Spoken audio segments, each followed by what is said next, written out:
Чүй областынын Ак Башат айылында таза суу көйгөйү жылдап чечилбей келет. Совет маалында салынган суу түтүктөр чирип кетип, бүтүндөй айыл эли бир кудуктан суу ташып ичишүүдө. Адамга эң биринчи ушу суу керек экен да, суунун азабын баарыбыз эле тартып атабыз.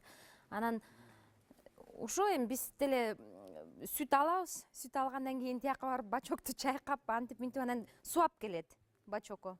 Сууап келет, анан биякта анча мынча тегеректеги кошуналар келип, ушу бизден суу алып, суу алышат таза суудан. Ошентип эптеп канча жыл болду, канча жылдан бери ошентип эметип жүрөбүз. Ак Башат айылында 1000ге жакын адам жашайт. Мамлекетти карап отура бербестен жергиликтүү эл суу түтүктөрүн алмаштырууга акча чогултушкан. Бирок ал каражат жетпей, Жогорку Кеңештин депутаты Бакыт Төрөбаев жардамга келген. 2 октябрда келем деп мен сөзүм бергем. Анан 2 октябрь келип калды, мына жамыр жаап атат. Бирок азыр бияк бүткөндөн кийин барып көрүп келебиз.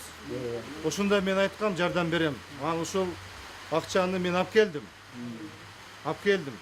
Аны тиги Жогорку Кеңештеги айлыгын кошуп, анан кичине каткан, баягы подушканын астына каткандарды кошуп, баягы балама бере турганды акчамды ага бербей, ошо кой, ошо эл журтта кичине таза суу проблемасы аны кошуп, ошо акчаны берем сиздерге. Таза суу көйгөйү Ак Башатта гана эмес, өлкөнүн көп айылдарында курч турат.